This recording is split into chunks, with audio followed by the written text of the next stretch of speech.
Okay, Danny, as I was watching your five swings here, my suggestion moving forward is that you work on how you are setting yourself up with your lower half.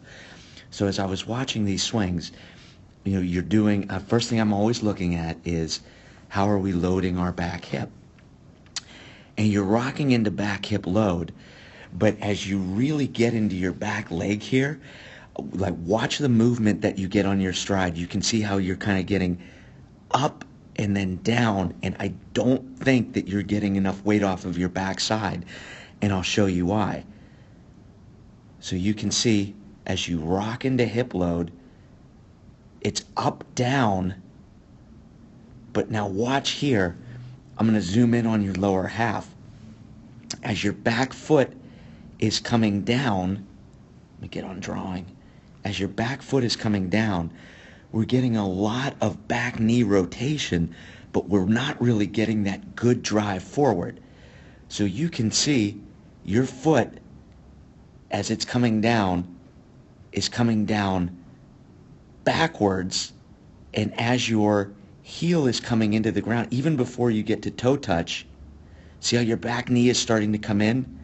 And we're getting a lot of, kind of empty rotation back there. We're really not getting a drive. We're just getting our back knee to come in, and it's really setting our swing up to be really, really around the ball.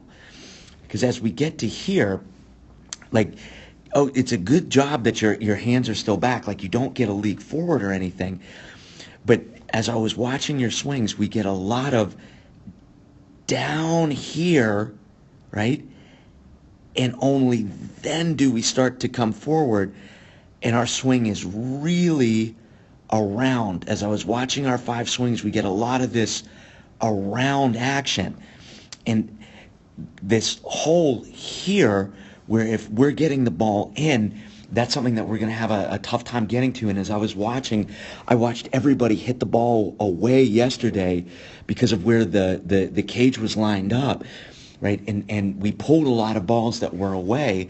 And again, it's just my suggestion, but as we get into hip load, we've got to get more off of our backside, because that's the movement that we've got to take out, right?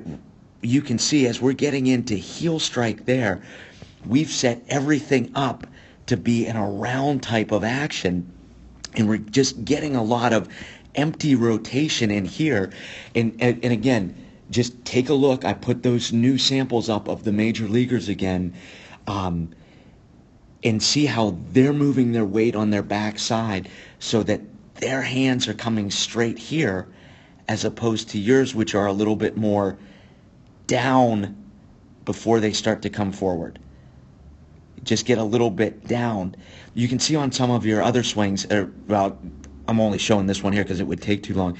We're getting better at coming straight out of the slot, but there were a couple of swings here where we still get a little down action. I do like how we have our back elbow work independent of our hands, and we're getting more of a direct path to the ball, which is why I think all fall we handled the inside pitch better than I've seen you in the past.